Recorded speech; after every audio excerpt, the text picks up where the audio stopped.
We were chatting a little bit yesterday about something that I'd love to dig into, which is very closely related, and is, I suppose, reflective of some trouble I've had with interacting with various types of explorers in this realm. Meaning, scientists on one hand, if I can simplify it, you've these sort of hard scientists on one end of the spectrum who almost, I'm not going to say universally, but very much fall, I would say, in line with the type of thinking you're describing. And then on the other end of the spectrum, people coming from looking at psychedelics from a, for lack of a better adjective, shamanic perspective. And it's hard to get... There seems to be allergies on both sides to the other in some cases. What are the reservations that you have about, aside from not believing in the deities, spirits, whatever might be used for explaining things on the shamanic side? It seems to be many people in these psychedelic experiences want that type of context, or they seek, say, the shaman of one type or another to provide them with this container and experience. And even people who are otherwise would view themselves as very hyper-rational. How do you think about the sort of shamanic cultural context? We lack it here, but there are cultures where that does exist, but it comes along with a lot more. Right. That's a complicated question. And there's a lot of aspects to it that I find slightly problematic. One is that plants are the be-all, end-all.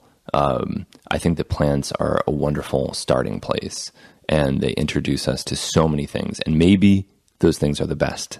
Maybe DMT is as good as it gets.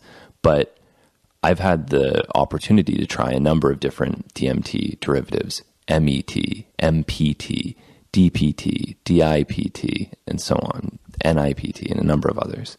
And what I can say about having tried all these different tryptamine derivatives of DMT is that they have different properties and might be better for different things, that we don't need to use these in a one-size-fits-all manner. So, for example, people often talk about ego death. I, for whatever reason, don't even like using these psychoanalytic terms when describing psychedelic experience. But for whatever reason, with DMT, it tends to be about me, about my life, my friends, my family, my associations.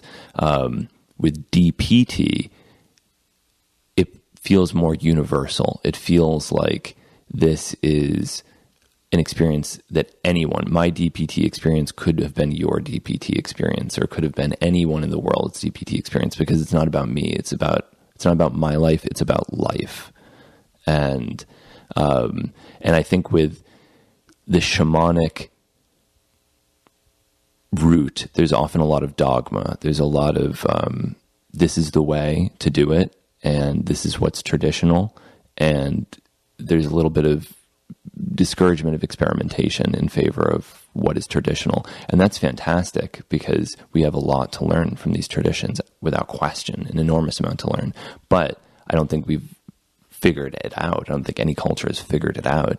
And I am most in favor of anyone that is continually trying to push things forward, trying to see how can they be even better than they are. How can they, and that's maybe not a good mindset. Maybe it's better to just be satisfied, but this is, maybe it's a scientific mindset. How can we change it? How can we make it better for people that don't like to vomit? How can we make it better for people that want a shorter experience, or people that are sensitive to this or that? And I mean, we chatted about this a little bit yesterday, but also the not just the specificity of action, or being able to use derivatives for different types of experiences, but also the reliability or accuracy of dosing. Right. Yes. Which maybe you could chat about for a second. Yeah. I mean, I think that if there's one thing that is not talked about enough in the realm of psychedelics and drugs in general, it's dose. Dose is so important to understanding a drug's effect, and it's often not even discussed. People will say, "Oh, I hated Adderall. I hated this. I hated that." And I'll say, "Oh, really? You hated Adderall? How much were you taking?" And they'll say, "Oh, I don't know." a pill? Well, there's 20 milligram pills and there's 5 milligram pills, and which one were you taking? And it makes a big difference. It makes a huge difference. I mean, this is, the toxicology is founded on this idea, Paracelsus's idea, that the dose is the poison, that the difference between a medicine and a poison is the dose. And with plants, you don't have that luxury of knowing the dose. You simply don't. There's tremendous variability. Then on top of that, they're often being prepared in one way or another that can make it even harder to know exactly how much is being consumed. And then someone drinks a cup of brew and they say, I don't like ayahuasca, it's too strong, or I didn't feel anything, I'm not sensitive to ayahuasca. And what's sad about that is you can't learn from the experience because you don't know what you took in the first place. Whereas if they had taken 45 milligrams of DMT freebase and a synthetic MAOI, then you could say, interesting, maybe you're unusually insensitive to DMT. Next time, try 55 milligrams and work your way up gradually, and eventually you'll find the dose that works for you. And you can kind of troubleshoot the psychedelic experience. It doesn't need to be just I felt it or I didn't feel it or it was too much or it wasn't enough thing. You can figure out what works for you. And that's really important because these are serious experiences.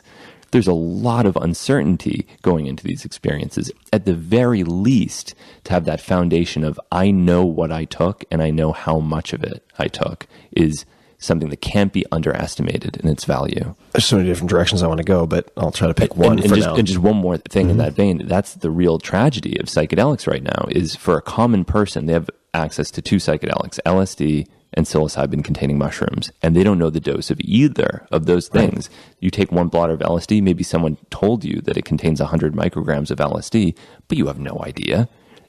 I have analyzed blotters of non-LSD containing lysergamides, like 1P-LSD blotter. I was working with a chemist friend on an experiment, and there's variation across the blotter. Then on top of that, there's different salts of these different things, these different lysergamides. So you don't know how much you're taking to begin with. Making the assumption that it's exactly 100 micrograms per blotter is a huge mistake. You have no idea. And the same is true of mushrooms. Even the same species grown on the same substrate, there can be variation in potency between 2 different mushrooms. There can be variation in potency across the same mushroom between the stem and the cap. So now, and just for sake of clarity, when you say variation in potency, we're not talking like a 10% difference in potency. Well, there's a chemist named Joshin, I believe that's how you pronounce it, Joshin Gartz, and he published some work on this, so you can see exactly how much variation he observed. There hasn't been as much research on it as I would like, but the general takeaway is that these things are not homogeneous, and if you're going into what is potentially a very profound experience, you really want to have that baseline confidence that I took this much of something. I think it really helps and is not to be underestimated. I mean, particularly if you're coming in, as many people would, with a reasonable level of anxiety or fear or apprehension about something that you've never experienced, that people describe, well, I suppose this is maybe an oxymoron, but describe as ineffable.